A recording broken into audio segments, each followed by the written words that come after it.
Desde Miami, el exilio cubano le pide al Papa Francisco que durante su próxima visita a Cuba promueva un acercamiento entre el régimen y su pueblo. Esperan que el pontífice motive un gran encuentro nacional que rompa las barreras ideológicas que dividen a la nación desde hace décadas. El exilio cubano ve en el Papa Francisco un hacedor de milagros. Ya logró uno, acercar a los gobiernos de Cuba y de los Estados Unidos. Por eso hoy, cuando se sabe que el pontífice estará en el mes de septiembre en la isla, se atreven a pedir otro. Un gran encuentro nacional en donde el gobierno castrista acepte hablar con la disidencia y con el exilio. Bueno, este es el punto. El punto es cómo el gobierno de Cuba puede explicar moralmente ante el mundo que está dispuesto a conversar con su peor enemigo, al que le llaman imperialismo yanqui. Sin embargo, no está dispuesto a conversar con su propio pueblo, con las fuerzas vivas de su propio pueblo, que lo que queremos entre todos de manera pacífica es superar esta época de división familiar, de intolerancia, etcétera, etcétera, y encaminar a Cuba hacia un proceso donde todos los cubanos sientan que la nación es su hogar.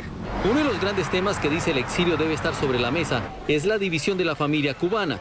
Por razones políticas y económicas se calcula que cerca del 20% de los cubanos vive por fuera de su país. Tenemos que analizar que cada unidad familiar en Cuba ha sido dividida por las políticas del gobierno, incluyendo las familias de los propios gobernantes.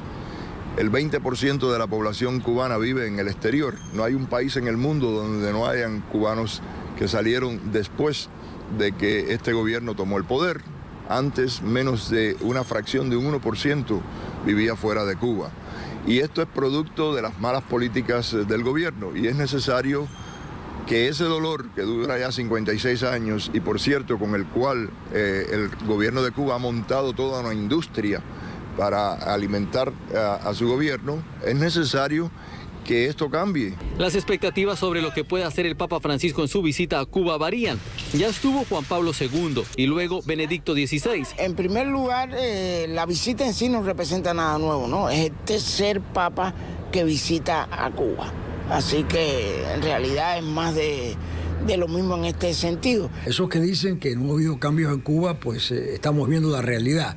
El primer cambio más dramático es el restablecimiento de relaciones de Cuba y Estados Unidos.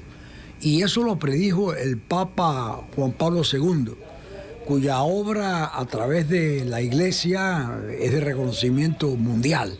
Y Benedicto XVI también estuvo en Cuba, como si fuera una política vaticana de que cada papa de los últimos años vaya a la isla a ratificar la voluntad papal de que Cuba esté insertada en el mundo real.